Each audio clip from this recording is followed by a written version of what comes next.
Well, question. if we stop in, Frank, then we are stopping in a club that is failing.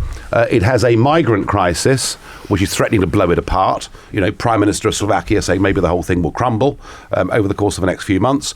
We're stuck in something that is in perpetual crisis with a currency, which thank goodness we did not join.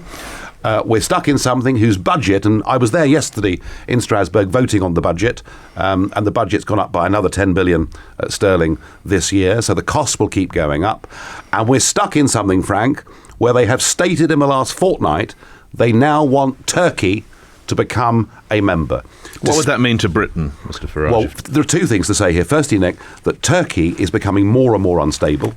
Some very, very big tensions with the Kurdish community, a government that has become profoundly more authoritarian, some would say even Islamist in its approach. A population of 75 million, and people who are even poorer than those that recently joined from countries like Romania and Bulgaria. Frank, none of us can ever predict the future with certainty. But I would say this to you. I think the risk of staying in something that costs a fortune, that wants to expand to allow in even more poor countries, and where increasingly there are tensions between the member states, is not a risk that I want to take. And I think it's a safer thing, Frank, to say, do you know what? For good or for bad, we're going to take back our own destiny in our own hands and be the master of our own house. And it's fair to say, Mr. Farage, if Turkey was to come into Europe and Britain was still in Europe, Europe's borders would end at Syria. And that brings me into a speech made yesterday by Andrew Parker. You may have been travelling, I don't know if you heard about this, the Director General of the Security Service.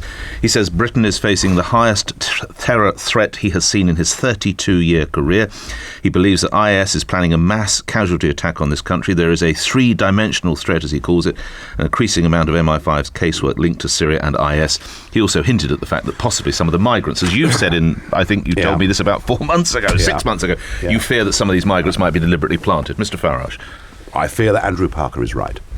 I fear that he's right, and I genuinely fear that the now uncontrollable numbers of people that are coming into Europe as winter approaches amidst that. And you know, you can listen to government ministers from Jordan, government ministers from Libya. They're telling us that ISIL are using these routes to get their people embedded within Europe, and I'm deeply fearful of it. And I've always been somebody that's hated big government and surveillance, and I can't bear any of it. But I think the threat we face is so grave that we have to allow the Andrew Parkers of the world to do their job. By which you mean greater powers? I don't see we have any alternative. And I'm afraid. And on this, former Australian Prime Minister Tony Abbott, you'll be aware, has told Europe that they are committing a catastrophic error. They need to learn a lesson, possibly from how Australia is.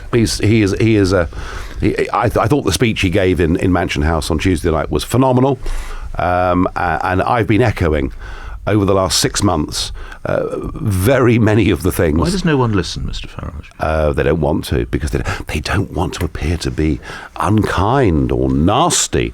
So far better to imperil our own civilization than to stand up and be tough. Australia faced a similar crisis with the boats coming to Australia, and Australia dealt with it. I fear the problem is this, though. The message that went out from the European Union that I warned about back in April, then what Mrs. Merkel did over the course of a summer, effectively, you've taken the cork out of a champagne bottle. How on earth do you put that cork back in?